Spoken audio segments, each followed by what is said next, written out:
Alright,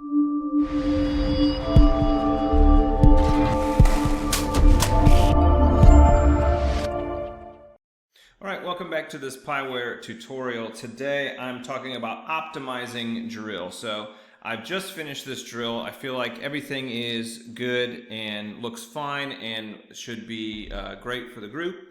And before delivering it to the client, I go through a few different steps. So the first step I do is I call it optimizing the drill. So I go through page by page and I fix any paths or I fix anything that needs to be curved. I look at the makeup of the page. If there's a way that I can easily put things on the grid that maybe I didn't when I was writing, I do that. Just try to make it, clean it up, make it look really polished and really good. So a lot of this, what you'll see, and I'm going to speed it up because it's probably going to take 10-15 minutes and I want it to be something that doesn't take that long for you to watch. But you still be able to kind of follow and see the things that I'm using. But what I usually use mainly is like the morph tool. I'll make sure that things are smooth, things are good, or I'll use the line tool to create, put people on the grid, make things just a little bit easier for my clients to learn. So that is the process. All right, so let's get going.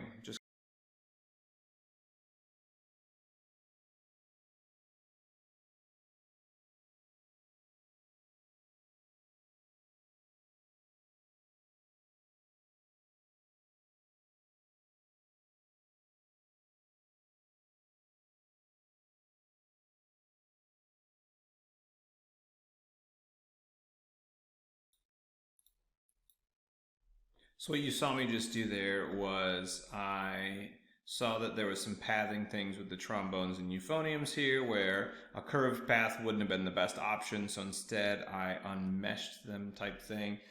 Just let 4 people come down straight ahead as opposed to having to try to wrap around. But then I had to use swap positions for these first 4 guys around in order to get them in the right spot. So for the rest of the drill, because I've used swap positions, I don't have to change anything. I just have to do the one transition and I'm all good. So that was what I did there. Sometimes that happens and you just know that you gotta do that, and it's the best scenario to do, and so that's what I did. All right, keep going, almost finished. So on these follow the leaders, I will do the overlapping and I'll try to make sure that it's 2 steps intervals all around. So what I'm just doing here is just making sure that I get to a 2-step the closest I possibly can. 1.988 is good. I'll put 2 in, but then I've got to go flatten it as well.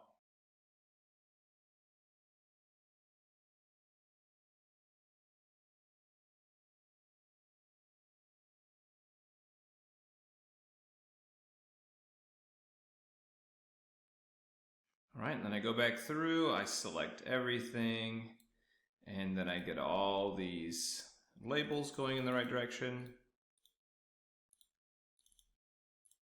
And there you have it. So that is optimizing the drill, just kind of making sure that things are cleaned up, transitions are there. I like to add my arrows while I do it, just so that I know that all of the curved paths are being identified. And that is just a lot of the things that I do. You saw there at the end there was a follow the leader kind of back and forth set. I put the majority of the people on the grid and then made the edges or the ends of it nice and rounded and perfectly arced so that paths could all be marched forwards. That sort of thing. It's just little things like that that really help to clean it up, and it helps in teaching. You can in teaching say, you're on to splitting, or you're even with the hash marks or the gaps on the ground, just little things like that that make things a lot quicker for the students and performers to identify as they learn the drill. So that is my optimization process. If you don't have a process like that, I definitely think that that's something that you should process you should go through. It's a really important process. I find lots of little things that way, just in case you deliver a drill to a client and you know, like there was a little alto saxophone that didn't get done properly, and it would have been fine because it looked good on the page tabs. But if they used Ultimate Drill Book, they would see that would skip and other things. You know, you just find little bits that are really important. So the next bit for me is formatting my drill, and so that's adding some little visuals in, and then adding all the measures and information. So we'll do that next. Please like and subscribe to my channel if you like these Pyware videos.